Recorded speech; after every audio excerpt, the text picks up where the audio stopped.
What's this? It's divorce papers. Remember I said I had a surprise for you? Consider it a retirement gift from me. Oh, by the way, that money is a settlement. You can't be serious. My name is Susan. I just turned 60 and recently retired as a part-time housewife. I live with my husband Russ and we have 2 adult kids, Tom and Emily, each walking their own path. Tom is married and lives with his wife, Courtney. Emily is also married and has grandchildren, but she and her husband moved to a distant city due to his job transfer. We don't see Emily's family much anymore, but they seem to be doing well when we catch up over the phone. Maybe it's my age, but lately, I've been reminiscing a lot.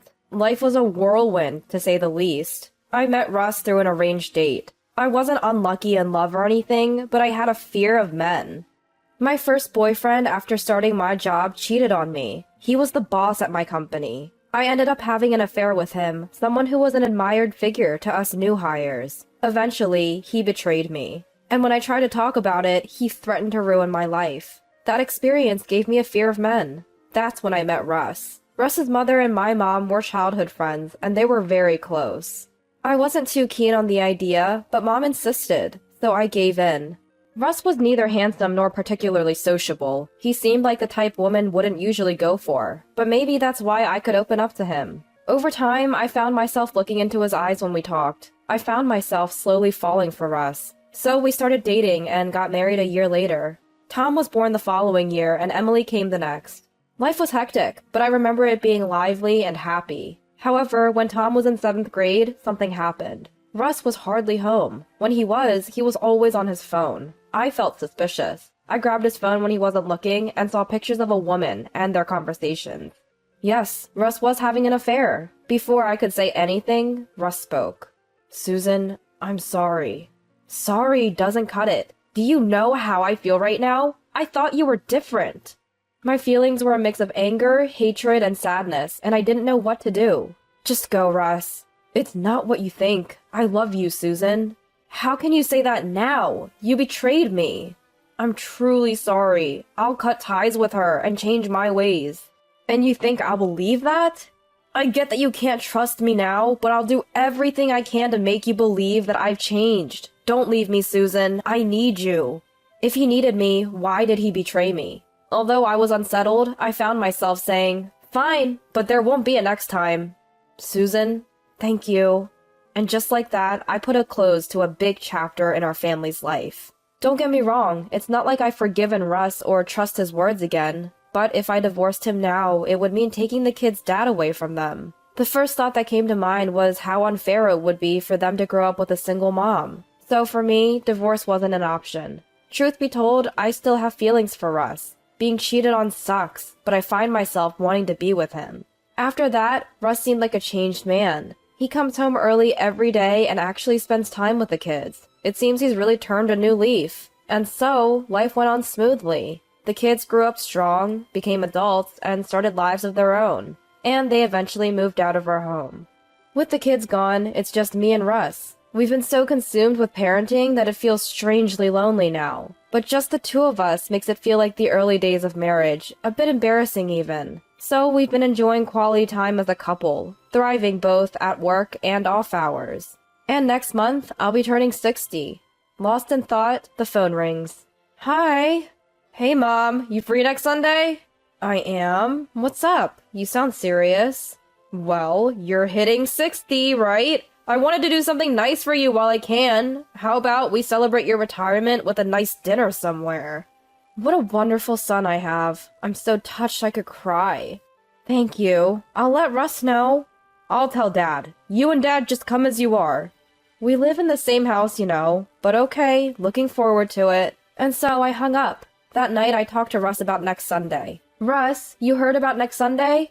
Yeah, our son's throwing us a retirement celebration. He's something, isn't he? Thanks to you, Susan. It's not just me. He's your son, too. Thank you. And get this, he's planning a surprise, too.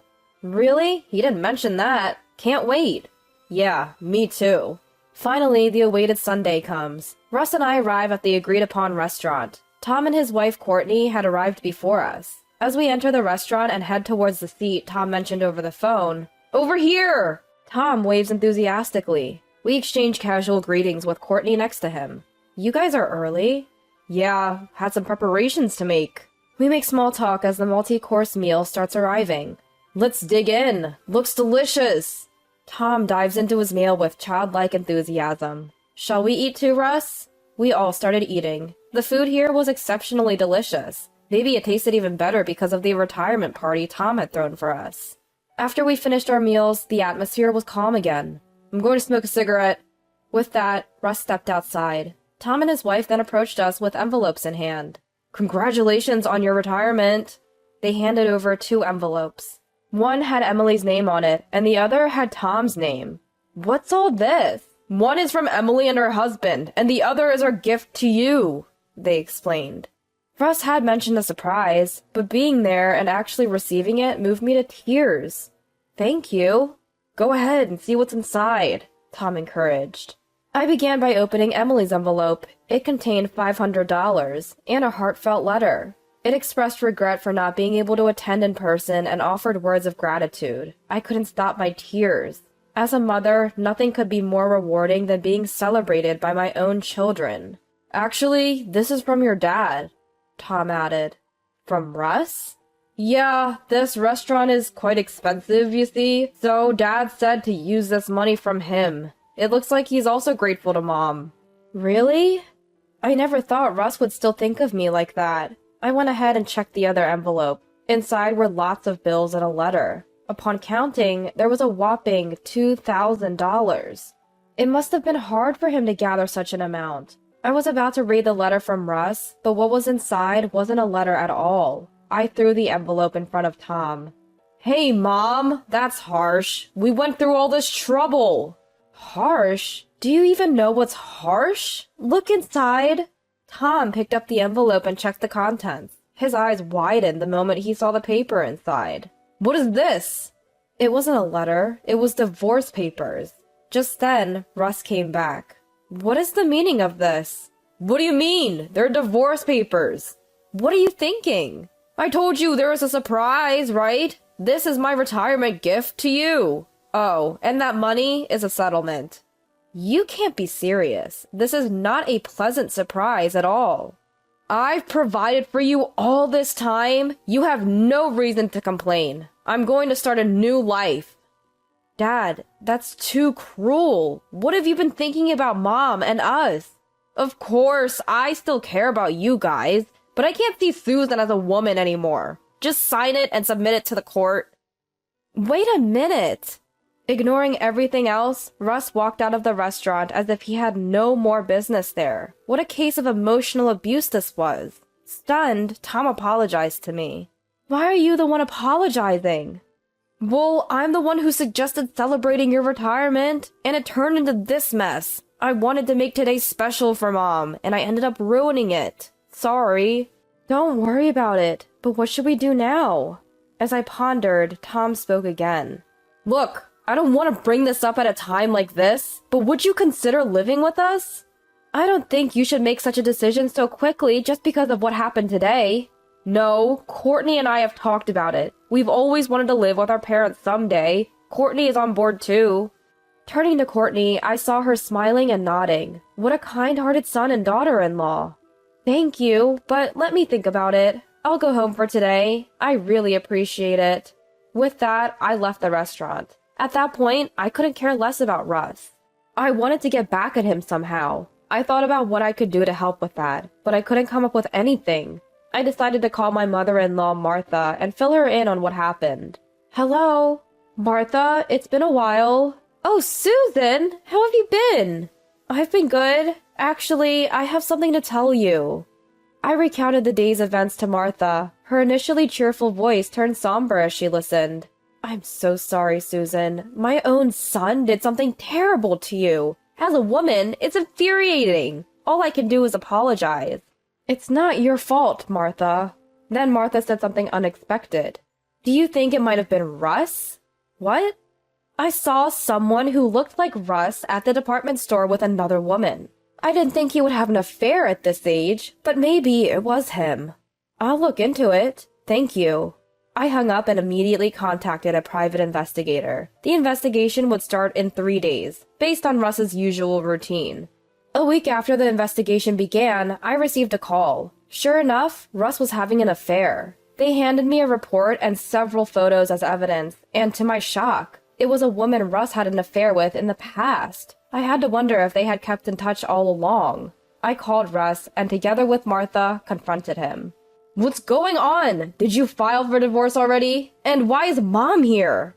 I haven't filed yet, but I need to talk to you. I'm going to sue you for damages. Damages? For what?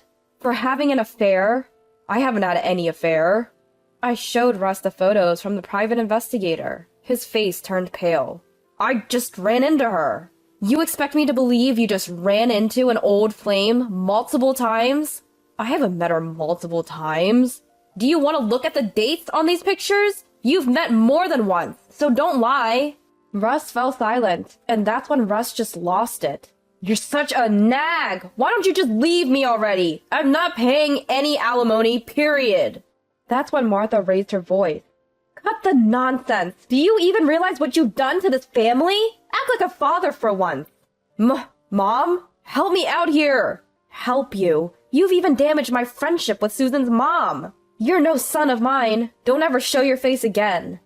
Hearing this, Russ slumped his shoulders and agreed to the alimony. So, Russ and I got divorced. Russ had actually broken it off with his mistress once, but apparently they bumped into each other and reignited their affair. Because it was the second time he cheated, I got a hefty alimony. As for Russ, he's drowning in debt, working all hours to pay it back. As for his relationship with the mistress, she wasn't keen on being with a debt-laden man, and took off. Russ lost his family, mistress, and money in the whole ordeal. My revenge was a roaring success, and I couldn't be more satisfied. As for me now, I'm living with my son and his wife. I'm feeling the joy every day as new grandchildren have been born. I'm looking forward to a peaceful life with Tom and his family.